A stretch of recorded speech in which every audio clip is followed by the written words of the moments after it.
بسم اللہ الرحمن الرحیم. ناظرین، پروگرام کرنٹ افیئر کے ساتھ آپ کا میزبان سید آصف علی ہمدانی حاضر خدمت ہے. ناظرین، اس وقت جو کرنٹ صورتحال ہے وہ کوئی اتنی تسلی بخش نہیں ہے. قدرتی آفات کے ساتھ ساتھ دہشت گردی کا جو ہے وہ مزید جن باہر نکل رہا ہے، اور بلوچستان کے اندر جس طریقے سے دہشت گردوں نے درجنوں کے حساب سے بے گناہ مسلمان پاکستانیوں کو جو ہے وہ شہید کیا ہے، وہ انتہائی ایک سوالیہ نشان ہے. کیونکہ یہ کہا جا رہا تھا کہ پاکستان دہشت گردی سے پاک ملک ہے، لیکن ایک مرتبہ پھر یہ لہر جو ہے وہ تیزی سے پھیل رہی ہے، اور اس میں بیرونی قوتیں بھی شامل ہیں. حکومت نام کی کوئی چیز نہ بلوچستان میں نظر آ رہی ہے، اور وفاقی حکومت بھی بے بس نظر آ رہی ہے اس تمام معاملات میں. ایک طرف آرمی چیف کہتے ہیں کہ ہم ٹارگیٹڈ آپریشن کر رہے ہیں، اور ہم کسی صورت بھی دشمنوں کو جو ہے وہ یہاں نہیں چھوڑیں گے اور ان کے ٹھکانوں کو ہم نشانہ بنائیں گے. تو دوسری جانب ہمارے وزیر داخلہ محسن نقوی صاحب فرما رہے ہیں کہ یہ دہشت گرد کچھ بھی نہیں ہے، یہ ایک ایس ایچ او ان کے ساتھ نمٹ سکتا ہے.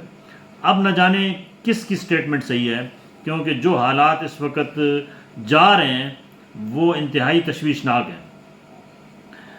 کرنٹ صورتحال کے حساب سے حکومت کے جتنے بھی اقدامات ہیں وہ ناکافی ہیں، کیونکہ دہشت گرد جو تنظیمیں ہیں وہ پھر متحرک ہو چکی ہیں، اور کچے کے اندر ڈاکوؤں نے بھی ایک پورا بڑا نیٹ ورک بنا لیا ہے. اور اب تو انہوں نے اپنے یوٹیوب چینل بھی آن کر لیے ہیں، اور وہ واضح طور پہ پیغام دے رہے ہیں کہ آئی جی صاحب پنجاب اور باقی جتنے بھی ہمارے جو سرکردہ لوگ ہیں وہ کہتے ہیں یہ ہم انہی کی ہی جو ہے وہ ٹیم کا حصہ ہیں، اور ہمارے ساتھ یہ چھیڑا چھاڑی نہیں کر سکتے.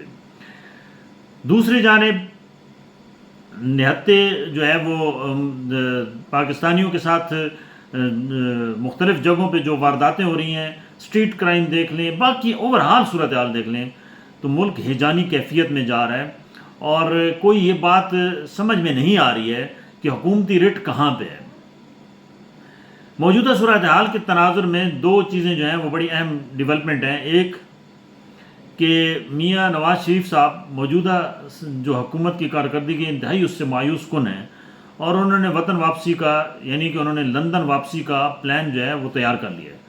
وہ ستمبر کے مڈ میں لندن واپس جا رہے ہیں، اور بقول وفاقی وزیر اطلاعات و نشریات کہ جی ان کی جو بیماری ہے وہ پھر سر اٹھا لیا اس نے، اور ان کے جو ڈاکٹرز ہیں وہ وہیں پہ موجود ہیں. ان کا علاج لندن کے علاوہ کہیں پہ نہیں ہو سکتا، اور اگر انہوں نے بروقت اپنے ٹیسٹ نہ کرائے اور بروقت اگر علاج نہ ہوا تو اللہ نہ کرے کہ کینسر پھیل سکتا ہے، یہ کینسر میں کنورٹ ہو سکتا ہے. یہ الفاظ ہیں عطا تارڑ صاحب کے، انہوں نے 2 دن پہلے میڈیا سے گفتگو میں بتایا.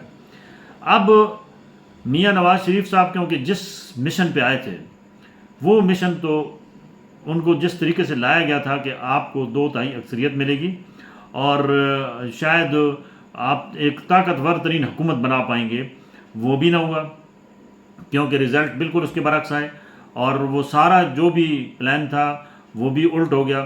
اس کے بعد جو حکومت ایک لولی لنگڑی فارم 47 45 کے مطابق کھڑی کی گئی، اس کی کارکردگی جو ہے انتہائی مایوس کن ہے. اس کا کوئی منسٹری، کوئی آپ شعبہ دیکھ لیں، کہیں پہ بھی آپ کو بہتری نظر نہیں آ رہی ہے. ہر شعبہ رو بزوال ہے، ہر منسٹری کے اندر جو ہے وہ کرپشن عروج پہ ہے. اور گورنر جو ہیں پنجاب، انہوں نے تو 2 ٹوک الفاظ میں کہا ہے کہ کرپشن کا جو ریٹ ہے وہ بڑھ چکا ہے، اور پنجاب کے اندر کرپشن پہلے سے زیادہ ہو رہی ہے. چاہے وہ کہہ رہے ہیں جتنے میگا پروجیکٹس شروع کیے جا رہے ہیں پنجاب گورنمنٹ کر رہی ہے، اس میں کرپشن جو ہے وہ بری طرح سمجھ لو کہ وہ لوگ انوالو ہیں اس کرپشن میں.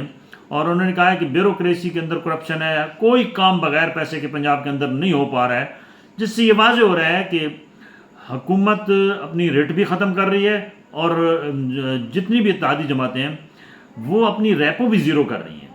اور نہ جانے یہ جو طاقتور لوگ ہیں ان کو یہ بات سمجھ کیوں نہیں آ رہی ہے کہ یہ رستہ جو اپنایا جا رہا ہے، جس رستے کے تحت جمہوریت کو چلانے کی کوشش کی جا رہی ہے، یہ سب فیل ہے، اور اس کا کوئی جو ہے رزلٹ جو ہے وہ آپ اگر اچھا رزلٹ دیکھ رہے ہیں تو یہ غلط ہے، یہ خواب ہے، محض ایک خواب ہے، کیونکہ اس کے برعکس ہو رہا ہے۔ IMF نے آپ کو صاف صاف کہہ دیا ہے کہ سیاسی عدم استحکام اور سماجی عدم استحکام کی وجہ سے وہ مزید آپ کو قرض نہیں دیں گے، اور ان کی شرائط میں یہ شامل تھا جب پچھلی قسط وصول ہوئی تھی کہ ملک کے اندر جو ہے وہ جمہوریت ہوگی، حقیقی جمہوریت، اور جو سیاسی استحکام ہے وہ ہوگا۔ لیکن اس وقت سیاسی جو استحکام ہے وہ بھی نہیں ہے، انتشار کی صورتحال ہے، تاجر سڑکوں پہ ہیں، یوٹیلٹی سٹور ملازمین سڑکوں پہ ہیں، کاشتکار سڑکوں پہ ہیں۔ آپ بتائیں کہ کون سڑک پہ نہیں ہے؟ غریب سڑک پہ ہے اپنے بل لے کر۔ تو یہ کیسے جو آنے والے دن ہیں اس میں حالات کیسے ٹھیک ہوں گے؟ یہ ایک سب سے بڑا سوالیہ نشان ہے۔ اوپر سے قدرتی آفات نے گھیر لیا ہے، ظاہری بات ہے یہ ہمارے بہت سارے جو ہیں وہ گناہوں کا یہ بالکل اللہ کی پکڑ بھی ہے کہ ایک تو نااہل حکمران، اور دوسرا اللہ کی قدرت کے سیلاب بھی جو ہے وہ بھی گھیر رہا ہے۔ بلوچستان کے اندر صورتحال بھی انتہائی خراب ہے، سندھ کے اندر بھی صورتحال خراب ہے، اور پانی لوگوں کے گھروں میں جا رہے ہیں، لاکھوں کے لوگوں کی نقصانات ہو رہے ہیں، سڑکیں بہہ رہی ہیں، پل بہہ رہے ہیں، انفراسٹرکچر جو ہے وہ تباہ و برباد ہو رہا ہے، اور یہ بھی ایک امتحان ہے۔